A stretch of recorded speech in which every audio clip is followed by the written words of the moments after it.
Ka jela Meghalaya HADUH ka shiwije mensngi jong ka atrik unai lur kala don nyof nyongut ki beyot mayo COVID-19 prapulai ngut ki balakot no bat uwei balaklat no na COVID-19. U director ke DHSMI u Dr. Amanwar ula pentip bana kini ki nyof nyongut ki beyot mai sapu ngut ki dei na is khasil seswek hakaba iwei idei na ka para military force bat saungut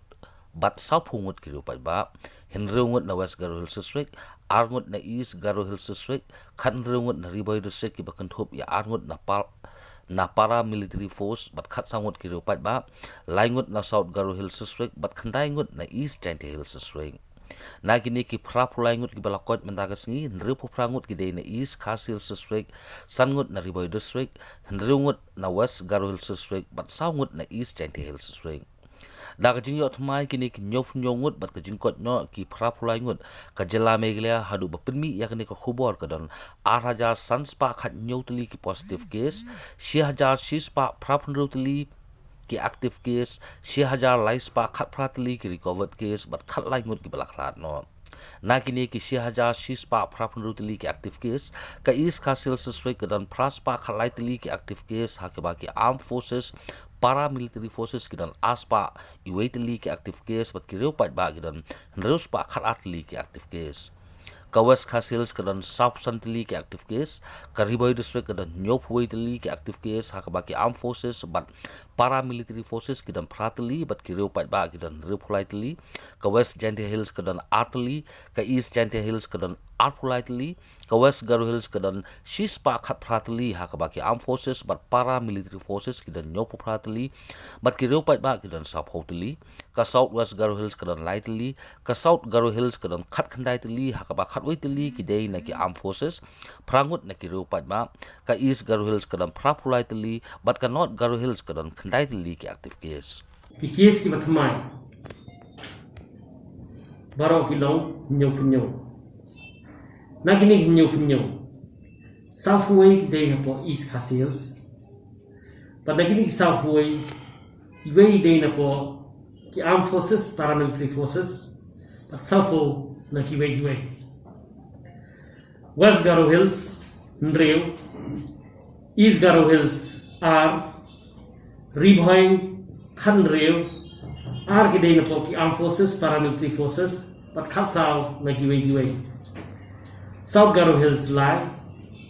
East Giant Hills Khandai. Ki case baru kelum lang ki balau aktif. Mentah kasi ki lang si hajar si spa prapun real. Pada kini si hajar si spa prapun real.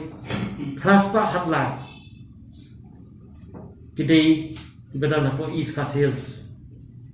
Pada kini praspa khatlai ar iwe kidai ki armed forces paramilitary forces pad ruspa khat kidai iwe West Khasi Hills South Susan Riboy Nyufuway pada kini Nyufuway pra kidai ki armed forces paramilitary forces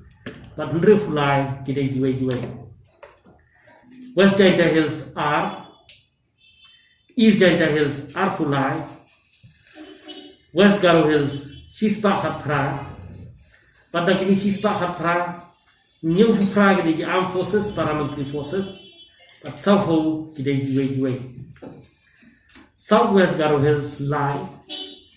South Garo Hills Khat Khandai, pada kini Khat Khandai, Khatway kini armed forces, paramilitary forces, pra kini na giwe. East Garo Hills, Prapulai, North Garo Hills, Khandai. Kita nak recover mentas ni, baru kelum lang kilong, Prapulai. Ndrifu fra kini na po East Khasi Hills, Khandai kini na ki armed forces, paramilitary forces, sub Khandai kini na giwe. Riboy, Sun, West Garo Hills, Nreu, East Giant Hills, South. Baru kibala recover HADUH mentas ni, kelum lang gilau, si hajar laispa akra.